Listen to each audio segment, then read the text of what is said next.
Hey guys, welcome back. This is Mikey, and this is week 4 of the HCS Trading Challenge. This week, I unfortunately finished 0.5% down, so I had a rough week, but I'll show you guys some more of my losses, as I didn't have much of those to show in the past 2 weeks.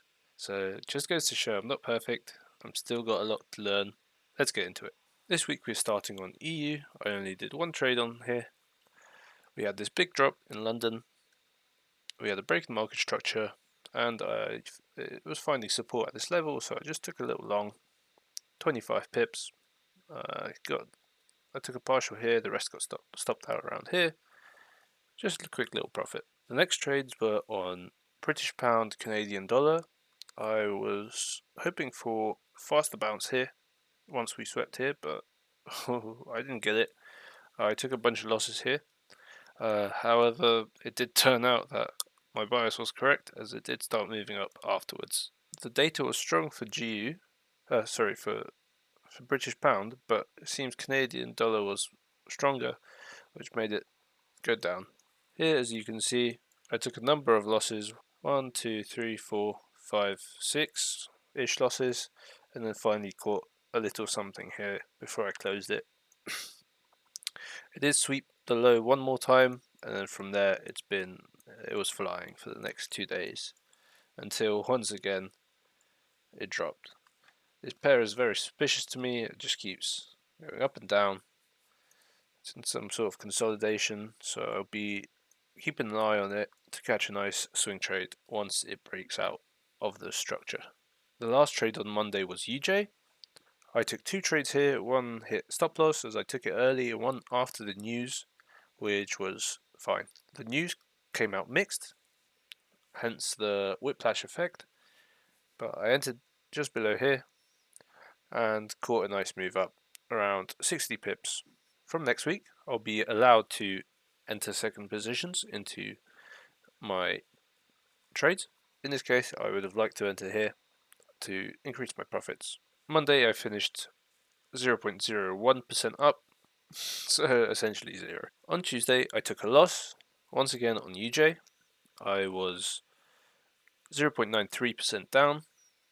As you can see, I took a number of trades. The news came out mixed, and they actually decided to go with the market structure. I should have seen this. I wasn't completely focused in the market, so it was my fault. I took a number of losses. Luckily, they were small stop losses, so it only ended up being around 1% loss. Upon later review of this trade, on the 1 hour chart, I noticed that it was pretty obvious that it should have been short.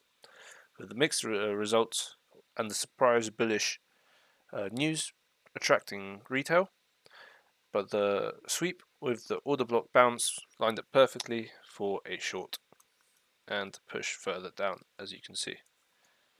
On Wednesday I didn't trade, but on Thursday I took 1.5% loss. This was a bad day for me, and I made a few silly mistakes. I took 2 trades on GU. I took this trade based off structure, and this one too. I entered before the news, which was a mistake. I should have waited after the news. I like this order block here with the breaker block. I was looking for a bounce here, back up here for the high. It would have been a nice trade, but the news actually had different plans for this pair. On Thursday, I also took a couple trades on BJ, which was a mistake in general. It wasn't a good time to trade this pair, so I'm not sure why I did. To be honest, I wasn't completely focused on this trading week. I've got family stuff going on, so I wasn't in front of the charts as much as I normally am. I took 3 attempts here, but what caught me out the most is I accidentally entered 25 lots instead of 2.5, which caused big panic, and after that I chose just to not trade for the rest of the day, take some time off, cool off, and not make any more silly mistakes like that. Although it would have been fantastic to catch some of these moves, like this one and on GU with a big fall as well. However, on Friday I made a nice 2% profit. I traded 2 pairs simultaneously. I traded on British pound Japanese yen here. I took a couple entries. First I tried to take a continuation trade, but I closed it out before it reached my stop loss, I took another attempt here for this sweep, and one more here, before finally entering here and catching a nice 130 pips. I would have liked to re-enter here too, as that would have been a nice spot, and to increase my profits. For this pair, I should have kept a runner. As you can see, it moves up a further 500 points over the next 2 days. This move was a result of the Bank of Japan monetary policy rate. On late Thursday afternoon, they announced that they will be talking about it and making some changes, but in reality, they didn't change anything. It was back to the minus 0.1%, so everything was back to normal, and XXA Japanese pairs were bullish again. As you can see, there was plenty of manipulation going on. Take out the shorts, take out the longs, and continue higher. As you can see, it only started moving up higher once it swept the low after the open. Similarly, I took a trade on UJ as well with a similar idea. I took a couple of stop losses until I finally caught the runner. This all happened basically on perfectly bounced on the 15-minute order block and happened on the IPTA swing, intermediate swing low. So it gave me a lot of confidence for the bounce. This was a nice 104 pips as well. Once again, this swing low would have been a perfect re-entry opportunity for increased profits. So here are the results for the week, 0.5% down, that's alright. Finished 13.78% for the month of July, so a great result, very happy with that. Let's go through my key outcomes. I added 2 more while I was editing the last video, as the 3 were not enough for me. So leaving a little review how I did this week. Be more patient with re-entries. I didn't follow that this week. I was a bit too impatient. I made too many re-entries, and I should work on that next week or next month. Be a little bit more patient. Wait a couple more minutes before re-entering. A little bit more confirmation, especially after having a number of losses already. Don't let yourself spiral with losses. Similar to that, be more patient. Wait for a confirmation and then enter. Use the swing low. Use the 1 minute swing low method. Take more partials on swing trades and keep wider stop losses on swings.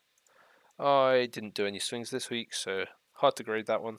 And don't trade during lunch. That was a problem last week, and this week I had no problem with doing that. For this week's outcomes, don't trade it in unfavorable conditions.